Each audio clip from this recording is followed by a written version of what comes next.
Les essentiels du sport, troisième intervention avec tout d'abord Jean-Pierre Brun. On va revenir évidemment aux Aigles avec l'aspect de la compétition parce que c'est vrai que c'est important. Alors ils en sont où exactement aujourd'hui les équipes il y a malheureusement, on voudrait qu'il y ait beaucoup plus de clubs en France, mais bon, c'est un sport en développement aussi.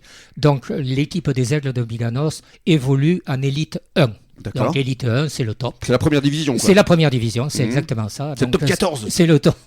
Alors, oui, attention, c'est du rugby à 13, oui, c'est pas du rugby à 15, donc les questions étaient bonnes jusqu'à maintenant, mais la remarque est peut-être c'est dommage. Un peu tendancieuse, mais c'est pas grave, on fera avec, mais c'est pas grave. Donc, effectivement, c'est une élite 1, donc, et le problème que nous avons, là aussi, il faut faire preuve d'humilité, c'est qu'il y a des clubs de très très haut niveau, c'est-à-dire que, par exemple, les références actuellement, ce sont les Dragons catalans, donc Perpignan, et Avignon, que je voulais citer dans la continuité. Ce sont deux clubs qui sont extrêmement forts et ce sont des gens qui sont très entraînés, physiquement très développés, ainsi de suite.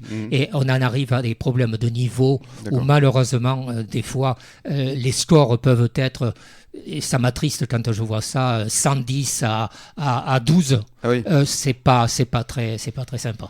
Si on avait plus de clubs qui permettraient de pouvoir faire une élite 1 avec des clubs vraiment d'élite 1, des joueurs d'élite 1, ensuite de l'élite 2, voilà, ça serait, on le souhaite de tout cœur, on voudrait tout à fait ce genre de choses. Oui, c'est un objectif. Alors Rémi, je voudrais également préciser quelque chose au niveau de la pratique sportive qui est à intégrer dans la réflexion quand on voit des handicapés. Il faut savoir que dans la pratique de ce sport, les handicapés paraplégiques ont généralement des moyens physiques supérieurs aux valides. Car dans la pratique de ce sport, ils développent un physique supérieur, vraiment, qui leur donne des moyens supérieurs à ceux dont peuvent disposer les valides. Et ça, c'est quand même quelque chose de très intéressant aussi. Où et quand pourrait-on découvrir ce sport, cette discipline, justement ? Le découvrir, il n'y a pas de souci. Il y a des matchs régulièrement à Biganos. On a la chance de recevoir des équipes Montauban, Cahors, Anglet, Perpignan. Le prochain rendez-vous, par exemple, c'est quand là ? Alors, le prochain rendez-vous, c'est une bonne question à laquelle je n'ai pas la bonne réponse. Donc, je préfère m'abstenir. Bon, je vais arrêter avec mes questions alors. Non, elle est très bien. Je sais que nos amis, elles doivent se déplacer prochainement à Montauban. La réception, je pense que ça va être Anglet qui va venir nous rendre visite prochainement. D'accord. Mais de toute façon, vous devez avoir un site internet. Oui, tout à fait. Oui, tout à fait. Quel est le site justement ? Alors, 13boyen.fr.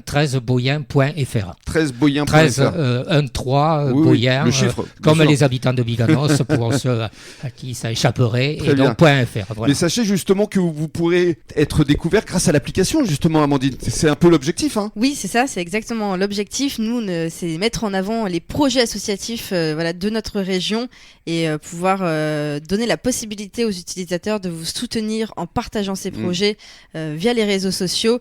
Également, voilà, on peut mettre du coup toute la description de ce que vous faites, les besoins matériaux et les besoins financiers. Et alors, on rappelle justement le nom de l'application, ce serait l'application WeNew qui sera disponible. WeNew, à partir du mois de mars. Hein. À partir du mois de mars, Rémi, c'est exactement ça. Merci Amandine, merci beaucoup Jean-Pierre. Et du coup, juste une petite parenthèse, Aurélie sera une de nos premières partenaires. Justement, on va conclure avec Aurélie, avec mon bobo et moi, parce qu'effectivement, il y a un grand rendez-vous au mois de septembre avec Happy Family. Tout à fait. Le Happy Family, c'est un événement qui se tiendra sur la commune de Biganos, où les parents, les enfants pourront venir voir, assister à nos spectacles de sensibilisation à la prise en charge médicale, rencontrer nos parrains, 2 sportifs de haut niveau qui ont été confrontés au cancer et qui sont en situation de handicap.